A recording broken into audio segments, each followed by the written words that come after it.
Salut à tous la famille de Money Times. Aujourd'hui on se retrouve pour une nouvelle vidéo, la boîte à outils. Qu'est-ce que la boîte à outils? C'est une série où vous avez des petits conseils, des petits tips sur le monde du pari sportif afin de vous former gratuitement et pour en apprendre davantage dans le monde des paris sportifs. Aujourd'hui on se retrouve avec une question, la question, the question j'ai envie de vous dire. Comment bien choisir votre tipster? Comment choisir votre tipster? Quels sont les éléments à prendre en compte, etc. Il y en a énormément, je ne pourrais pas tous vous les donner aujourd'hui.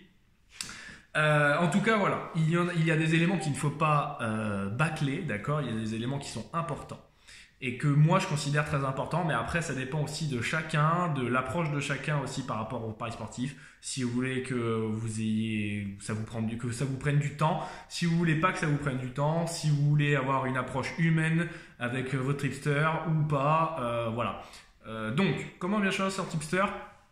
Déjà, il faut voir si le tipster c'est une entreprise, si déjà il a un site internet, si c'est une entreprise, s'il est homologué, enregistré au registre du commerce, etc., etc. Parce qu'évidemment, ça voudrait dire quoi? Ça voudrait dire que cet homme-là pourrait partir n'importe quand s'il n'est pas une entreprise, alors que si une entreprise, il aura des choses à valoir derrière, et donc à tout moment, vous pouvez vous retourner contre lui. S'il y a des problèmes judiciaires ou quoi que ce soit, on n'en est pas là, hein, bien évidemment. Mais voilà, c'est aussi une sécurité. Ça veut dire aussi que si c'est une entreprise, vous avez quand même un gage de qualité derrière parce que cette personne-là, c'est quand même s'investit dans cet investissement-là, dans ce marché-là, dans le marché des paris sportifs. Nous, Money Times, nous sommes une entreprise et ce depuis maintenant ça fait 2 ans quasiment. Et donc c'est pour ça que c'est important que vous vérifiez que ce soit une entreprise avant de vous lancer, surtout sur les réseaux sociaux où vous avez une pagaille, une jungle complète en ce qui s'agit des pronostiqueurs, des tipsters, etc. Donc voilà. Déjà, rien que ça, savoir si c'est une entreprise ou non, ça va faire beaucoup de tri déjà. Ensuite, voir si déjà l'approche qui peut y avoir au niveau communication. Si est-ce que la personne vous semble accessible ou non. Moi je sais que j'ai suivi des tipsters à l'époque que maintenant je ne suis plus parce que je n'avais plus cette approche là, parce que je n'avais plus la possibilité de pouvoir poser des questions. Les réponses venaient 3-4 jours plus tard, et j'avais pas forcément d'explication si est-ce qu'il était disponible, pas disponible. Au début il m'avait dit je suis disponible tout le temps, et à la fin en fait on se rend compte que quand on a une question à poser et qu'on veut une réponse assez prompte, assez rapide, on n'a pas la réponse derrière. Donc voilà, c'est pour ça que moi j'essaye aussi maximum avec PA, on essaye au maximum de vous donner une réponse assez rapide à tous vos besoins quand vous posez une question, et on essaye toujours d'avoir une approche humaine par rapport à ça. Pour moi ça me semble essentiel, ça me semble vraiment important qu'un tipster soit disponible pour vous, pour répondre à vos besoins, à vos problématiques. Voilà, ça c'est un deuxième accès qui est quand même très important pour moi. Troisième accès pour moi, c'est aussi que tout simplement qu'il ait une gestion de bankroll safe. Une gestion de bankroll safe, c'est quoi? C'est ne pas dépasser, je dirais 3%, quoi, parce qu'au-delà de 3%, ça devient n'importe quoi. Si vous voyez un pronostiqueur, tipster, parieur qui vous propose une mise à 5%, 10%, etc., en allez-vous les amis, parce que évidemment c'est pas ce qu'il vous faut.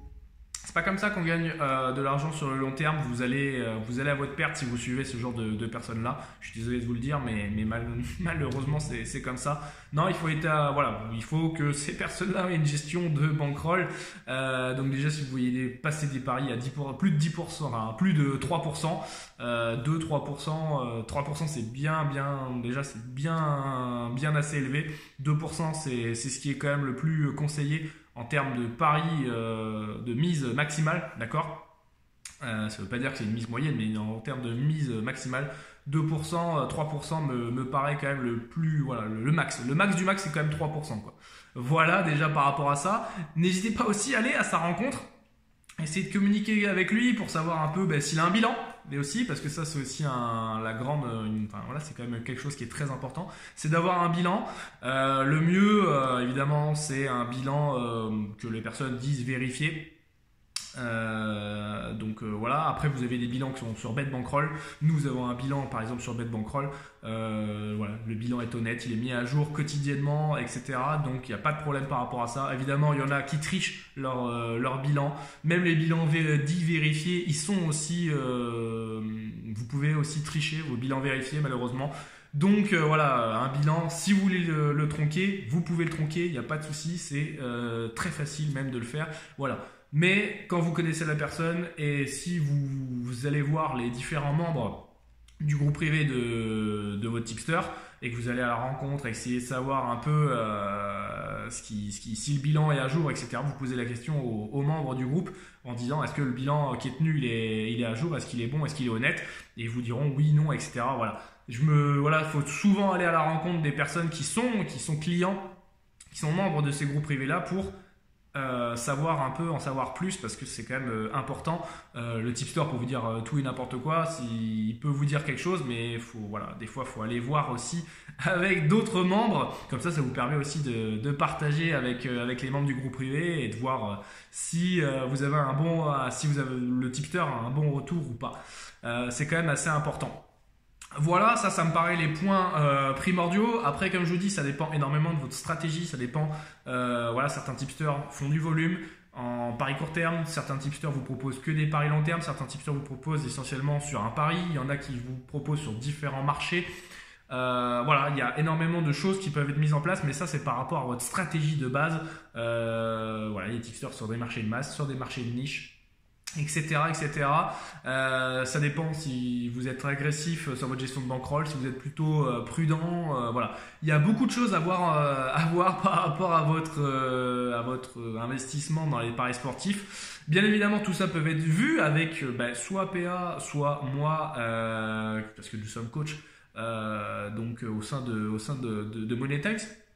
On fait souvent des sessions de coaching privé avec nos membres pour justement établir et définir sa stratégie, sa gestion de bankroll, pour qu'il soit dans sa zone de confort, pour qu'il se sente mieux, pour qu'il soit gagnant sur le long terme avec les paris sportifs, tout simplement. Voilà les amis, si ça vous a plu, j'espère que vous mettrez un petit commentaire en dessous de cette vidéo ou lâchez un petit like. Ça nous fera extrêmement plaisir. On essaie de répondre le plus rapidement possible à toutes vos questions, à toutes vos problématiques. Mais voilà, déjà si vous faites le tri par rapport à tout ce que je viens de vous dire, vous pouvez compter que sur quelques poignées de gens dans le monde du pari sportif les amis. Je vous souhaite à tous une très bonne fin de journée. Salut à tous, ciao ciao.